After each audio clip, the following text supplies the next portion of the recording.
It's Thursday, June the 15th, 2023. And a gorgeous day it is, another gorgeous day. And we really need some rain. So as much as I enjoy these beautiful days, we need some rain. It was 2 days ago, it was Tuesday, it was actually kind of a cool day. And I did work bees a little bit because it did warm up. It was probably single digits overnight. It was about 10 when I woke up. And so I worked bees out here on Tuesday a bit. And it was only maybe 12 or 15 degrees when I was doing so. But 12 or 15 degrees, the sun is really warm, and so it's not 12 or 15 degrees in the fall. And so I didn't do very much really. I just kind of did a status check on everybody. And for the most part, as a progress report as far as how these colonies are getting along since, I discovered my big loss.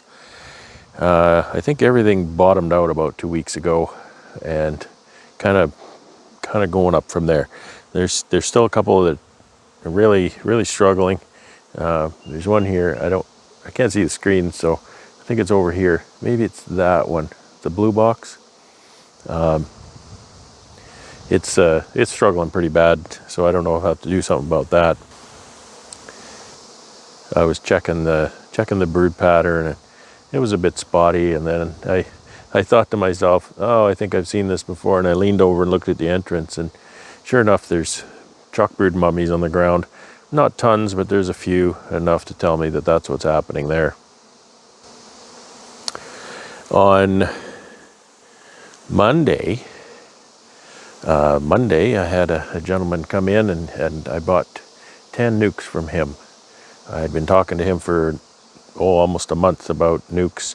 He helped me out providing nukes for some of the customers that I couldn't provide nukes for, and just one thing and the next, I decided to buy his 10 remaining nukes, and so that'll help my numbers out, maybe make me a little more honey this year.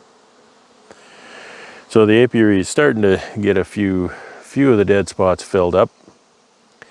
The way over in the corner there, you can see, I think what we're going to call these over in the corner, what we're going to call those is zombie nukes. Phil called them zombie nukes, and I think that's kind of appropriate. They're sort of just the Walking Dead. They're not dead yet.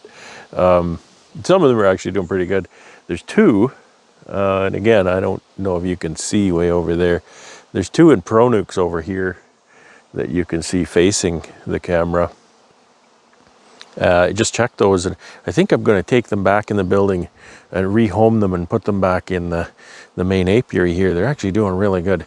They're filling the box with comb and all that kind of stuff. So I'll put them back over in here and see if they'll grow up. They're 2022 queens, so maybe I ended up with them over there by mistake. So I'll bring them back over here. I've taken all my Apiary out, so it's time for that to come out. And I want to do another mite treatment. It's called Apiary Life VAR. It's actually sold by the same company, Vito Pharma. That's a French company, I think. And it's more of a, I don't know if they class it as an organic treatment, but it's more of one made from essential oils. So I'm going to use that on a lot of these little colonies didn't get Apiary, so I'm going to use that on there, see what happens. I've never used that product, so I have to get some experience using stuff like that. And I also have some Formic Pro. So what I want to do with the Formic Pro is I want to do some mite washes on the big guys. Anything that's going to be a big honey producer, I want to do a mite wash, and then I want to do a Formic Pro treatment on that. And then of course do a post test to see how the treatment went. Gonna be a little tricky using Formic Pro this time of year, but we do get a lot of weather that's under the maximum temperature, which is 29, I think, or 30, 29 or less, I think it is, C. So that's what I'll be doing hopefully soon. And the Apiary var has a temperature maximum that's right around there too, right around 30 C. So I have to be careful with that as well. And that's a 10-day treatment, 7 to 10 they say. And while it's not approved for use with honey supers, Farmic Pro, you can use it with honey supers present. Apiary var is not approved for use with honey supers present because it's essential oils. It can make the honey taste odd. It doesn't make it unfit for human consumption, but it make it taste odd. However, there's no waiting period, so you can treat Apiary var all right up until you put your honey supers on. Take that off, put your honey supers on, and then you're good to go. And as they say, Bob's your uncle. So I'm looking at something off camera here. I'll turn the camera and show you. Yesterday was a good day in many ways, and one of the ways was this. This is my cell builder. I currently have 45 cells in there. We grafted into that yesterday. And I say we because I'm trying to introduce my wife to grafting. She grafted 15 cells and I grafted 30. And so we have yet to check in there to see how we did. And I'm sort of waiting for her to get off work so she can join me. And in the excitement of pulling that graft frame or the, you know, the agony of defeat, if we're defeated, we'll just graft again. So what this is a queenless cell starter. It's chock full of capped brood, a couple of nice pollen frames. You can see the jar there. That's 1-to-1 syrup, so what I would call thin syrup, kind of supposed to more mimic a nectar flow than a heavy syrup. I've also got a pollen patty in there, and what you can see here is I've put a queen excluder on the entrance. Now, as I don't think there's really that much danger at this point. A queenless hive is a magnet for a virgin queen. They can kind of hear that roar, I suppose, and maybe smell it somehow, and they will invade a queenless hive pretty fast. So I just run a queen excluder on my entrance, then I'll have that problem. So along with the queenless cell builder, what I've been using is a queen right cell finisher. And I'm just going to choose one of my strongest colonies here for my cell finisher because the description of that is it's really nothing more than a strong double. And it's a double so that you can make sure the queen is in the bottom, put the queen excluder, and then you put your cells in the top.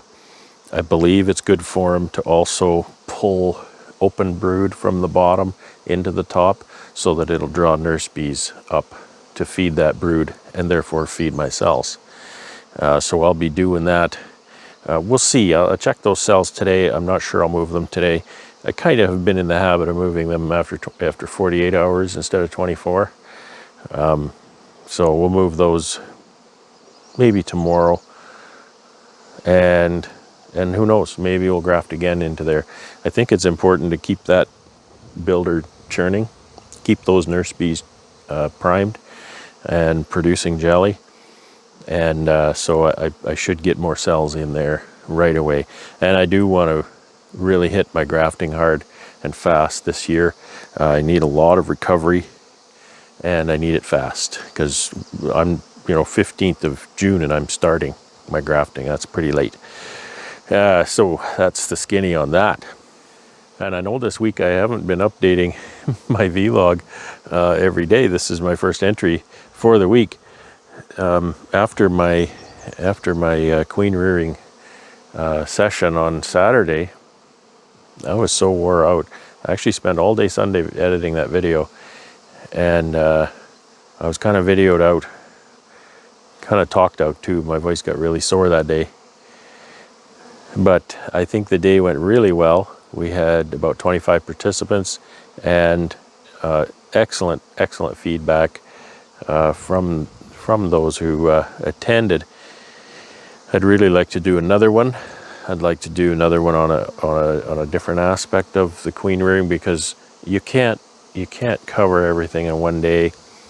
And my whole purpose for putting that on was to take the hobbyist and the new beekeeper from a place of thinking that they can't produce queens for whatever reason, into a place where they feel they can, and give them some solutions that speak to some of their, you know, objections and hurdles that they may have.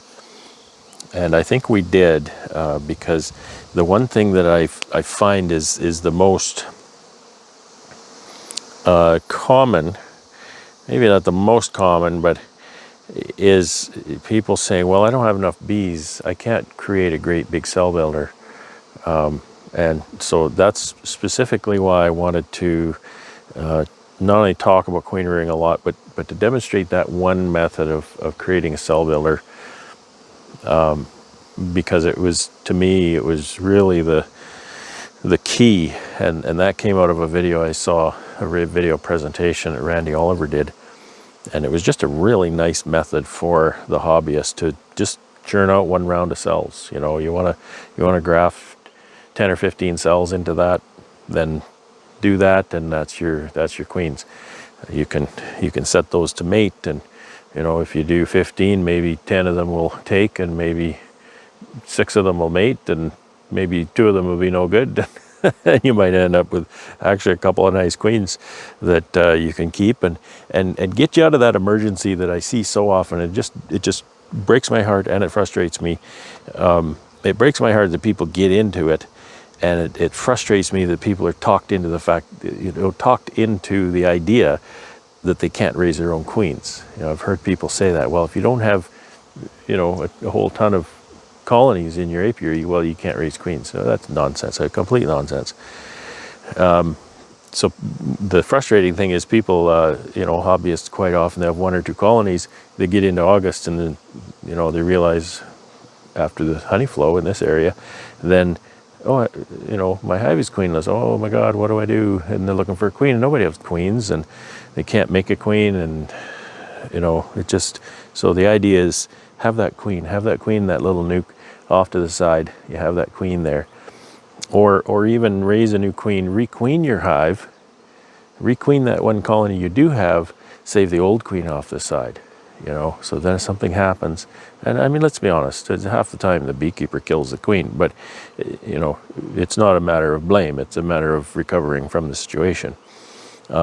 So, you know, that was the objective, and I think that objective was met for the participants.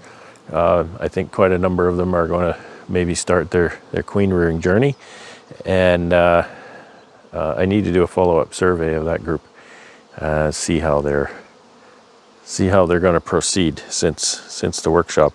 So that took a lot out of me, and I've just been working around the farm here since. You know, like I say, I got those colonies on Monday, 10 of them. That was really nice. Very nice gentleman I dealt with, just a super guy, just the kind of guy that you want to get to know, and the kind of guy you want to deal with. High integrity, very respectful, very, you know, just old world values, really, is what this man has. And it's just a real treat. So, like I say, just working around here all week, enjoying the nice weather, but wishing for some rain. And I just came out here today. I'm listening to the buzz. I'm enjoying that. It's I haven't heard much of a buzz lately. It's been kind of doom and gloom. I see my cell builder is orienting here. All those little nurse bees are starting to grow up, and they're hitting the entrance and flying around and getting an eyeball on what the place looks like. There's sure a lot of them. So that's all to share for today. I appreciate you watching, and hopefully I can update again on Friday. Have a great day. Have fun with your bees, and take care. Stay safe. Okay, our cells have been in there for about 24 hours. Now we get our report card. Bees are all over that. It's the thing about the jars. The pails, there's got a little space, you can set them down. The jars, you squash the bees if you just set it down. Okay, they look pretty excited. I didn't start the smoker, so I hope I don't regret that. Famous last words. It's evening, it's not middle of the day. Oh, Kitana. Bees everywhere, that's for sure.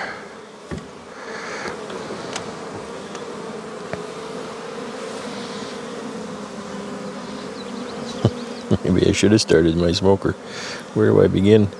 They're chowing on the patty for sure. They're eating it. Eating it up.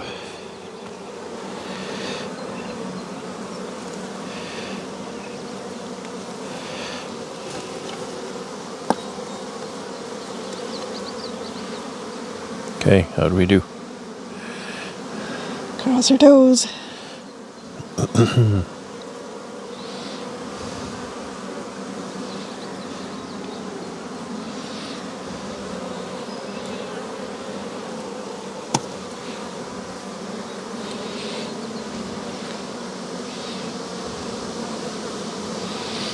It doesn't look good. No? How far would they draw them? Well, we have 0. Are you serious? 0 out of 45. Absolutely nothing. Maybe they're just slow. Yeah, no, nothing. They'd have a little bit of wax around the tip and they'd be feeding them. It's Friday, June 16th, 2023.